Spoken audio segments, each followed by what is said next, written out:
शेर का बेटा शेर ही रहेगा और जिसने चुनाव चिन्ह चोरी किया है वो चोर ही कहलाएगा, ऐसा केजरीवाल का कहना है शिंदे पर निशाना साधते हुए। दरअसल केजरीवाल और एकनाथ शिंदे के खिलाफ यहां पर कह सकते हैं केजरीवाल की उद्धव ठाकरे से मुलाकात हुई मातोश्री में, और ये मुलाकात भी उस समय हुई जब शिवसेना का चुनाव चिन्ह उद्धव ठाकरे से छीना जा चुका है। तो ऐसे में उद्धव ठाकरे को बड़ी बड़ी पार्टियों का साथ मिल रहा है। संजय राउत का यह दावा है कि कांग्रेस पार्टी हो गई, एनसीपी हो गई, केजरीवाल की आम आदमी पार्टी हो गई, जो राष्ट्रीय स्तर पर पार्टी बहुत मजबूत है, उन पार्टियों का कहीं ना कहीं साथ यहां पर उद्धव ठाकरे को मिल रहा है और ऐसे में उद्धव ठाकरे बहुत जल्द वापसी कर लेंगे। लेकिन बात आती है बीएमसी चुनाव की और बीजेपी को घेरने की। शिंदे को तो आड़े हाथों कहीं ना कहीं उद्धव ठाकरे ले सकते हैं अपने बयानों के जरिए, अपने खुलासों के जरिए, लेकिन बीजेपी को कैसे रोकेंगे?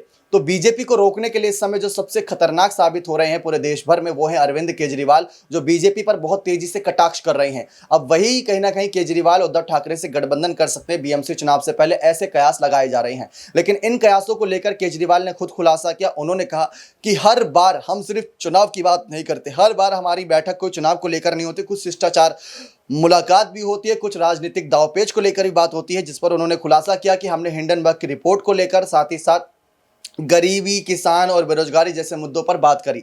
लेकिन सबको पता है केजरीवाल कितने तेज तर्रार नेता हैं, जो कहीं ना कहीं ब्रेन वॉश करके माइंड गेम खेलते हैं और दूसरी पार्टियों को अपने साथ ले आते हैं। दिल्ली का चुनाव कैसे जीता था? दिल्ली का चुनाव पहली बार बहुमत हासिल नहीं हुई थी, लेकिन कांग्रेस का समर्थन फिर भी मिल गया था ना उन्हें, तो ये उनका कमाल था। अपनी बयानबाजियों से नेताओं को फंसा लेते हैं। ठीक उसी तरीके से उद्धव ठाकरे से गठबंधन करने की भी सोच जरूर रहे होंगे, क्योंकि कांग्रेस के साथ शायद ना जाना चाहें, एनसीपी के साथ शायद ना जाना चाहें, क्योंकि इनके बहुत बड़े कॉम्पिटिटर हैं। लेकिन उद्धव ठाकरे का अगर साथ मिल जाएगा, ठाकरे का खासकर साथ मिल जाएगा, तो महाराष्ट्र की सत्ता में अपनी पहुंच, अपनी पेट बना पाना केजरीवाल के लिए आसान रहेगा। तो इसी वजह से उद्धव ठाकरे के साथ इस समय केजरीवाल नजर आ रहे हैं और उनके समर्थन में बातें करते नजर आ रहे हैं। उन्होंने शिंदे को लेकर यह बात करी कि जिस तरीके से उद्धव ठाकरे के साथ जो कुछ भी हुआ, मैं ये शर्त के साथ कह सकता हूं कि आने वाले सभी चुनाव उद्धव ठाकरे ही जीतेंगे, चुनाव चिन्ह हो या ना हो, क्योंकि जनता का समर्थन उनके साथ है। हर किसी ने देखा है कि उद्धव ठाकरे के साथ कितना कुछ गलत हुआ, उसके बावजूद भी वो शख्स आज हार नहीं माना है, जनता के बीच मौजूद है और अपने पिता की विरासत को खोने के बावजूद भी जनता से ये उम्मीद लगाए बैठा है कि जनता उसे वोट देगी और जनता उन्हें निराश बिल्कुल नहीं करेगी।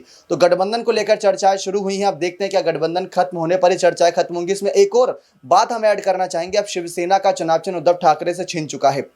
मसाल का चुनाव चिन्ह उन्हें कहीं ना कहीं चुनाव आयोग की तरफ से मिला था, लेकिन अभी भी उनको एक ऐसा चुनाव चिन्ह की आवश्यकता है जिसको आधिकारिक तौर पर इस्तेमाल में ला सके और वो चुनाव चिन्ह कोई और इस्तेमाल ना कर रहा हो। तो ऐसे में हो सकता है कि केजरीवाल दिल्ली की सत्ता से निकलकर महाराष्ट्र की सत्ता में जाकर उद्धव ठाकरे को अपनी पार्टी से ही चुनाव चिन्ह लड़ने का, यहां पर कह सकते हैं कि उनका ही चुनाव चिन्ह इस्तेमाल करके चुनाव लड़ने का ऐलान कर दे। तो अगर ऐसा कुछ होता है तो ये महाराष्ट्र की सियासी सत्ता में उद्धव ठाकरे का अब तक का सबसे तगड़ा फैसला होगा, जो बीजेपी और शिंदे दोनों पर भारी पड़ता नजर आ सकता है। बने रहिए चैनल के साथ ऐसी और तमाम जानकारियों के लिए बहुत बहुत धन्यवाद।